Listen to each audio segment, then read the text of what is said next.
The U.S.'s targeted strikes against Iran's nuclear facilities has been hailed by President Trump and Defense Secretary Pete Hegseth as a huge success. Information from the Trump administration suggests the strike not only hit its target, but also retained the element of surprise during the operation. So here to discuss the strategic aspects of this strike is retired Air Force Brigadier General Robert Spalding. He flew B-2 stealth bombers and served as the vice wing commander of the squadron. General Spalding, welcome to Washington Watch. Thanks for joining us. Thanks. Great to be on the show. So General Kane, chairman of the Joint Chiefs of Staff, described the mission as complex and high risk. Can you walk us through it? Yes, we've been training for this for over 10 years. You know, there's a tremendous amount of operations, maintenance, logistics that goes into it. Over 30 hours in the air, 6 or 7 air refueling. So it's very complex. You have all kinds of support aircraft. But that being said, this is our business, what we train to do, and, you know, it's executed flawlessly.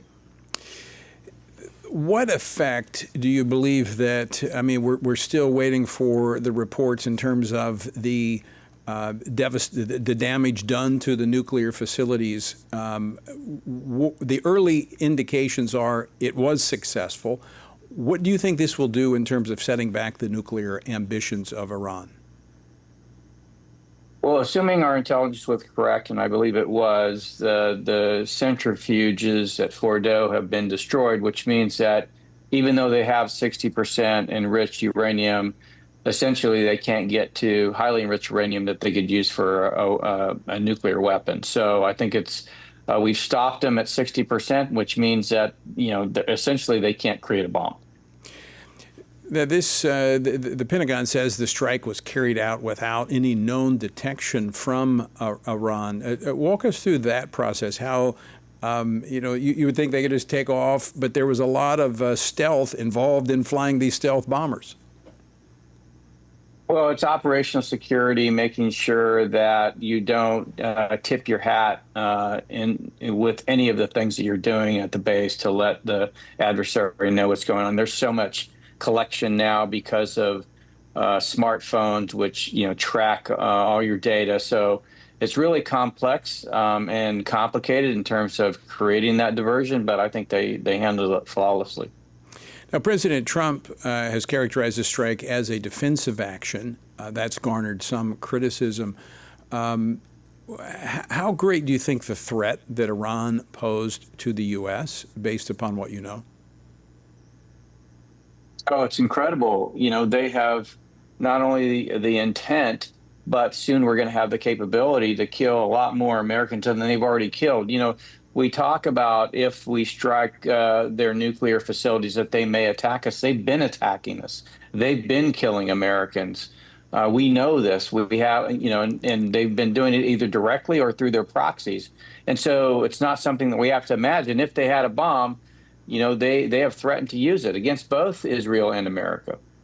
Now, their proxies, as you mentioned, have been degraded significantly over the last year, since October the 7th, and their engagement with Israel.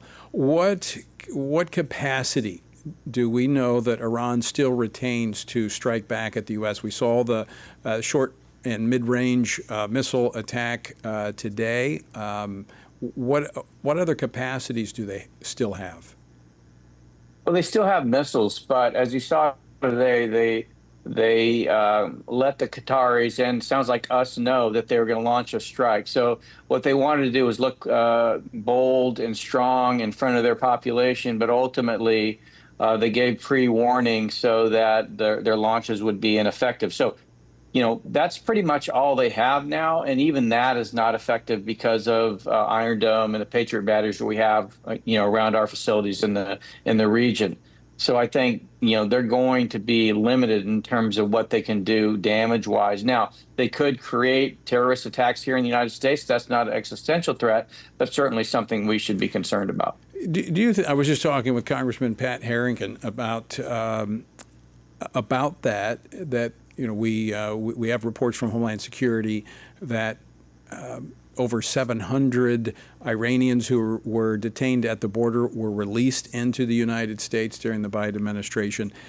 In some ways, they're very effective at terrorist activity, more so, I would think, than fighting a head-to-head war with the United States.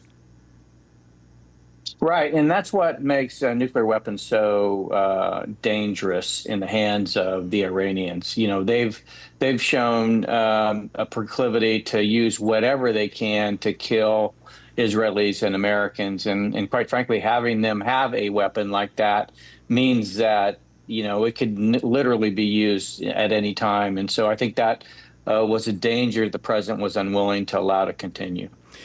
Any concern, as Russia has apparently alluded to, providing support to Iran? Might they give them weapons that they could use? Well, again, we go back to the Cuban Missile Crisis, which is essentially what the Russians were doing, or Soviets at the time, sending nuclear weapons into Cuba, and that ended up in a standoff when Kennedy was president.